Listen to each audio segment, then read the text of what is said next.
looking? Somebody said I would be looking Aaron's messages too.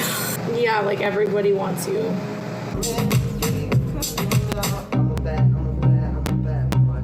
Hey, it's Ao from Catalyst. On Aaron Carter's stream, he was leaking and showing clips of his new music while also serenading Melanie at the same time, which leads me to kind of question, are the lyrics on here about Melanie? He was singing it very direct to her and she seemed kind of like shocked and a little amused at what was going on. I do remember in the past that Aaron says that he does write his songs about his current relationships and for her to watch out about his lyrics because they might literally be about their relationship. I'm only playing little clip-its because, like, honestly, my album, you guys are not going to know what to expect. Put another drink up in my cup. I'll tell you when I think I had enough. I'm trying to be stumbling at the club. When a little cutie I can love. Put another drink up in my cup. I'll tell you when I think I had enough. So we gonna... The text messages? Yeah. I am. I keep pulling up my text and she's trying to... She's... Duh.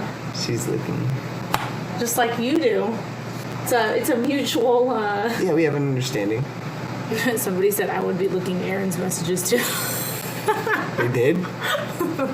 Really? Where? So once again, the text message situation got brought up. If you've been watching or keeping up with Melanie and Aaron at all, it's been a common reoccurrence that they're checking each other's phone and not necessarily being pleased with what they're finding in the phones.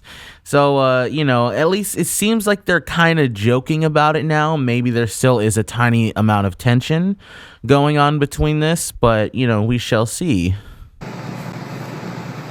Somebody said I would be looking Aaron's messages too. I thought it said I would messages. be looking too. Aaron is a hot commodity. Yeah, no kidding. What's a commodity? What's a commodity again? Yeah, like everybody wants you. Everybody wants Aaron. No, they don't. What do they want? What do you want from me? It's always half empty though with everyone. That's why I have this song right here. Oh, it is? Yeah, this is the start half of it. Empty. Okay, when did you write this song? When did you write it? Did you write all of these in 2020? I do things. I'm sneaky. So apparently Aaron's pulling out a bunch of songs that Melanie's never heard before, and she's like, did you write all these in 2020? And again, I think they're kind of laughing about the lyrical situation. Aaron's talking about a half-empty glass, and Melanie's like, wait, are you writing this about me? What I perceive is her kind of acting. Is it half empty? Is it half full? The stars are depending on you. I'm dreaming big enough for you. And your heart is so cold, so cold. You're like fire in eyes. Your heart is so cold.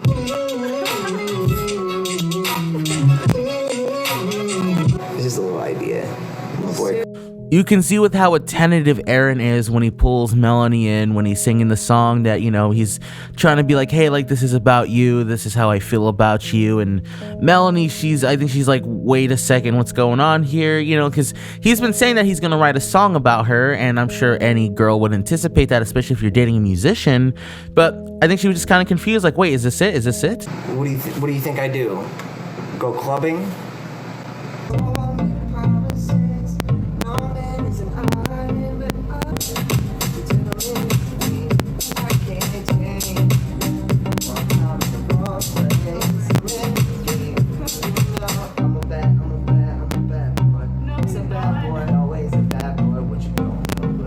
It's just interesting that in this same conversation that, they were talking about the text message stuff and them, we have an understanding, which we'll look at that clip again just for context. But it's really, he's trying to serenade her, yet at the same time they just came from this conversation about almost not even trusting each other. Somebody said I would be looking Aaron's messages too. They did? Really? Where? I missed it. Hold on. Oh, never mind. I thought it said I messages. would be looking too. Aaron is a hot commodity. Yeah, no kidding. What's a commodity? What's a commodity again? Like an interest? Yeah, like everybody wants you. As I feel personally that joking and laughing at something is a way to kind of maybe move past that, but it could also create underlying problems or be kind of like a hidden truth or a truth that is right under your nose type of situation. So hopefully they're just joking about it and that this isn't actually on their mind all the time and they're blasting each other's phone. And then, we go back and Aaron's just, serenading her and she's enthralled by it. Depending on you, I'm dreaming big enough for you, and I'd ride, baby, until the end is worth it for you. 'Cause life's no good without you. This life's no good without you. Now, do you wanna feel like this? Hooking up in the backseat, baby. So there's the food for thought on today's video. Maybe in the future I'll do a dissection on the lyrics when they become more available. It's kind of hard to hear what he's saying. But if these are actually written very recently, which they sound like they might be, I have not necessarily heard these before. Maybe other people have. Maybe I've just been sleeping. But let me know in the comments down below. And thank you guys for watching.